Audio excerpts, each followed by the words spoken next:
Okay, B'siyata Dishmaya, we are in Sha'ar HaYichud, in Elul Zman. Elul, a time of Ani Ledodi V'Dodi Li, a time of connection to Hashem, of Teshuvah, of returning to Hey, returning to Hashem, returning to ourselves. And B'ezrat Hashem, we're going to be learning a little bit in the Baal Shem Tov. We're in the gate, on the 8th gate in the gates of the Baal Shem Tov, Sha'ar Baal Shem Tov. And we are on the topic of Dveikut, which is the purpose of all of life. So too now, as we get into the work of Elul, and we get into the work of Rosh Hashanah, we need to know that there's one purpose in anything that the Torah ever wanted us to do and Hashem wanted us to do, and that's to connect to Hashem, to have a relationship of love, reverence, and deep attachment to Hashem, our Creator. So we're in this chapter learning about what the Baal Shem Tov had to say on Dveikut, and we have a teaching today from the will of the Baal Shem Tov. Here, Tzfat Aribash. He writes like this: Vayomer Moshe, Zeh hadavar asher tziva Hashem, ta'asu v'yireh alechem kavod Hashem. This is what Hashem wanted. Do this commandment, and Hashem will appear on you. What is it? Oto hayetz ha'ara haviu milevavchem kashem shu yachid ba'olam, kach teh avodatchem yuchedet lefanav. You have to remove the yetz ha'ara from your heart as much as you can. And like Hashem is one in the world, so too you have to be one in the world. You have to be one and connected to only one. Zeh klal gadol. It's a huge principle. The person should always have his mind on one thing. You only have to focus on one thing when you're doing any mitzvah, any Torah learning, any prayers, anything you're doing in your world, you can have your mind on one thing. Hashem made it that people should have awe of Him. People make many different calculations. What does that mean? This. Simply put, the Jews' goal in this world, all humans' goal in this world, is to think about Hashem all day long. That doesn't mean you're not a member of society and you have a job and you go out. The Baal Shem Tov says a million times, your hands are busy when you go to work, but your mind should be free for Avodat Hashem. And there's levels to this, obviously, right? Not everybody works with their hands. Some people work with their mind. But even then, still can stay connected. And this reality of Hashem making everything really so simple. The Torah is so simple. The goal of the Torah is Dveikut. And we make all these different calculations with the help of the yetz ha'ara inside of our mind, confusing us, always giving us different things to think about. Right? With all of these, right, cheshbonot rabim, these many different calculations, they are what confuse us. Like Rav Shlomo always says, one of the wars we had before going into Israel, to make Aliyah, to conquer the land of Israel, was we had to kill Sichon Melech Cheshbon. Sichon Melech Cheshbon. We had to kill the king of the place called calculation. When you're coming to the land of Israel, meaning when you're doing tshuva, when you're coming to a place of connection to Hashem, a place of emunah, you have to kill all of the calculations that are coming up in your mind. What about this? What about that? What's going to be there? What if I fall in love and I make aliyah and I just stay there forever? I only came for a week. Yeah, there's tons of people in this city like that. There's tons of people in Israel like that. You come here, it's about being here. The calculations are not for here. One of the wars we went to was to kill those calculations before even coming. That's part of the process of coming into the land of Israel. So too, coming into Avodat Hashem. We have many different calculations, many things. They could be even positive ones, right? And valid ones. And all you have to think about is that everything in the world, everything you experience at any given time, in any place you find yourself, it's all from Hashem. It's all from Hashem. Think about the whole entire world and all of the celestials, all of the planets, all of the angels, right? The world of the Kisei HaKavod, the throne of glory of Hashem. All of that is as if it doesn't exist in front of Hashem. Might as well not exist. What's finite in front of infinite? Doesn't matter if it's an angel or a human being, a goy, a Jew, a dog, a cat, the biggest tzaddik or the biggest wicked person in the world. Every single one of them is zero in the eyes of Hashem. Everything's just Hashem. Down here we see multiplicity, we see calculations, we see connecting the dots, but really there's only one dot. There's not even a line, it's just a dot. It's just Hashem, it's just Hashem. All these things that we think about, they're just inside the constriction of Hashem's light, so to say. Everything was done with one utterance, one speech of Hashem. If that's the case, all of those worlds, everything, the physical and all the spiritual worlds, were created with the speech of Hashem. So then what makes you think that it's the right thing for you to be lusting and pulled after one of those worlds, or one of the things inside one of those worlds? When that's just a spark of a spark of a spark of a spark, and you're being invited to have a relationship with the source. So we feel a lust sometimes for things in this world, or we get caught up with things and situations and events that happen in our life. A person got you angry. Okay, that was a spark of a spark of a spark of a spark, revealing to you the light of discipline from Hashem. You're going to get caught up on that person, on the spark, or do you want to focus on the source? Come to eat in life, eating food.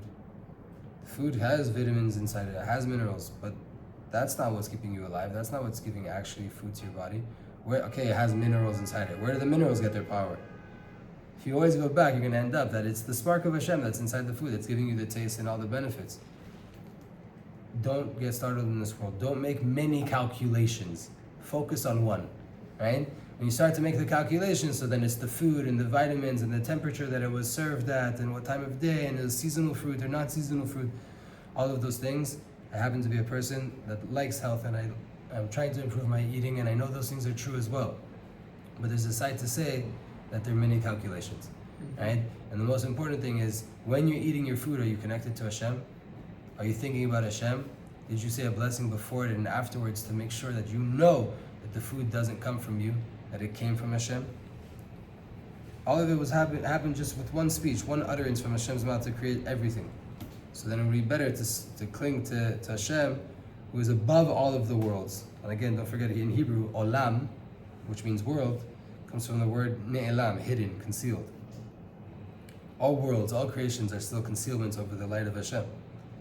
And again, why are we always trying to connect to the concealment when we have the ability to have a relationship with the Creator, with the Source itself, above all worlds? And that's the main thing. And not to be attached and to have Dveikut to the lower level light. The drink, the joint, the girl, the guy, whatever it is, that's a lower level light. The tzadik, the mikveh, the tefillah, the tefillin, yes, all of these things are parts of great lights. But again, like you come to eat, you should be thinking about Hashem. When you come to pray, you should be thinking about Hashem, not the words that you have in front of you. How much is left in the siddur, how much is that? It's a famous story. A student came to his rabbi, said, Rebbe, why don't we just edit the siddur to take out all of these pages that on Rosh Hashanah, Yom Kippur, people don't say them, you just skip the pages and pages and pages. Let's just make a siddur that's more compact and contains inside of it everything that's needed, not just these additional pages that we don't say anymore. So Rebbe says to him, God forbid to do such a thing. To take away the joy that a Jew feels when he gets to skip some pages? To take away that, God forbid to do such a thing, right? So we can't make the tefillah out of the pages of how much is on the right side, how much have I accomplished, how much do I have left. It's not about that, it's about Hashem. You stepped into that shul to connect to Hashem, not a social club. All of those things could be true as bonus ideas, right? Like people like to say, eating kosher is so healthy. Bonus, that's not why we eat kosher. Because God said to eat kosher, that's why we eat kosher. Because God said. There can be wondrous explanations on all of the mitzvot and all of the commandments and all the ways of the Torah. There's only one reason we do it. Because God said. That's it. When we focus on that point, then we're ascending to the source above all concealments, above anything that's limiting in this world. And that was the intention of the Zohar when the Zohar says, Zakain inun tzadikaya de yadin leshava'ar uton le'ela legabe malka ilah ve'lav legabe almada uvekisufa bitula dile. Fortunate are those tzadikim that know how to take their will and attach it to the King of Kings, not to this world, not to things of this world. A person makes it that I'm going to become a CEO and I'm going to do this, and there's no problem being a CEO, there's no problem having aspirations in business. But if your whole entire goal of being a CEO is about you and not to receive money from God in order to do good in this world, so then there's a lack here, there's a problem here. And as a Jew, you're not allowed to think that way. You're not meant to be thinking that way. The rest of the nations, even they shouldn't be thinking that way, but let alone, they don't have tzadikim, they don't have Torah. A Jew has Torah, has tzadikim. Every action you're doing has to be connected to Hashem. Your desires have to be connected to Hashem. So the same Jew that wants to be a successful CEO can say, since I love Hashem so much and I want to be like Hashem in this world and I want to do good for people and I want to have mercy on people, and I was blessed by Hashem to be successful in business and to have a way of words and to put things together and I have a business idea, so I want to be a CEO and I want to be the best CEO possible so that I can fulfill out my mission of being connected to Hashem and helping people in this world and emulating His ways in this. Same exact goal. You can show up to the same office wearing the same suit and tie or hat and t-shirt, right? Whatever the C-suite uniform is nowadays. But his mindset's completely different. And you see this a lot of times in Judaism. Once you start to get into it, you know that there's different intentions and different ways of doing things, right? And you can walk inside of a shul and see two people sitting next to each other, or on a bus or in a restaurant, and they're in two different worlds. They're both doing the exact same action, internally, two different worlds, right? We've learned about this in breathing. Two people sitting next to each other, they're both breathing. One is on Dveikut to the Creator, blessed be you, on the highest level. His whole entire body is getting cleaned out, blessing all around him. And the other one is on autopilot, just no thought even. He's not even thinking about the fact that he's breathing. How does that happen? Only by purifying your mind to realize that there's only one point to this whole entire world. And that's to have Dveikut in the Creator of the world. To have an attachment like glue to the Creator and nothing else. Everything else is just a revelation of that light. So even now when I come to eat, because I'm in a place of Dveikut with Hashem, that's what I'm experiencing by way of my food. And it becomes much less necessary for me to fight in my mind to come back to Dveikut. Like Rav Itzhak said in a video I just put out not too long ago, last week, he said that right in Chabad they have this term, ganuz be'elokut, hidden in godliness. What does that mean? Wrapped up in godliness. That my mind is always thinking God, so I don't have to ask the question, am I with Hashem right now? Am I in Dveikut right now? Am I attached to Hashem, or do I have to do something? No, your mind, you're always there. If you're always there, so then when you step away, it's recognizable and you just come back really quickly. You don't get startled. You don't have to get shaken up. We're going to see this in our book about talking to the body parts. Okay, it comes up there. On the other hand, if you think many calculations, and you have many things that you're trying to do in your life, and they're all detached from the one point, so that's just confusion. And that destroys all of the worlds.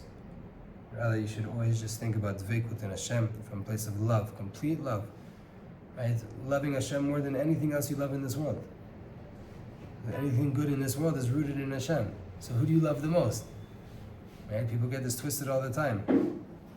Forgetting that if you don't have Dveikut, if you don't have a relationship with Hashem, how could you have Achdut? How could you have unity with other Jews, with other people in the world? How are you going to make peace between the nations? You don't even have a relationship with the Creator of the world. You make peace between the outcome when you don't even know who the source is? How does that work? It's never going to work, right?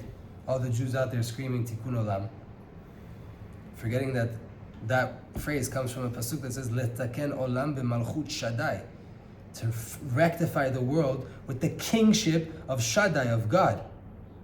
That's how you do Tikkun Olam, with a relationship with God, not just kumbayas and circles. The kumbaya in the circle can come afterwards, right? Finding Hashem in our food, finding Hashem in our tefillah and Torah, finding Hashem everywhere in life, that comes first. And once you have that, that will give you the ability to make peace with another human being. Because that other human being is distant from you, he's separate from you, he looks different than you, he acts different than you, he thinks, he speaks, he smells different than you. All those differences can cause more distance. But when I know that I'm rooted in Hashem, and he's rooted in Hashem, so then I can look at him, get into that part that he's rooted in Hashem, and tap into an energy that's much higher than any of the differences that I see in this world. That will bring Tikkun Olam. That will rectify the world. B'malchut Shaddai, with the kingship of Hashem, by way of halacha, by way of Jewish practices, by way of Torah, that gives us the guidance to be able to see how to elevate everything in this world. Angels are creations, humans are creations, animals are creations. You too are a creation. If you want to have a relationship with the Creator, and then find the Creator in all of the creation, that would be highly recommended. And it's the number one most important thing in your life that you'll ever do. It's the purpose of all 613 commandments, is to reach a level of Dveikut with HaKadosh Baruch Hu, B'ezrat Hashem. May we be blessed to get there. B'ezrat Hashem.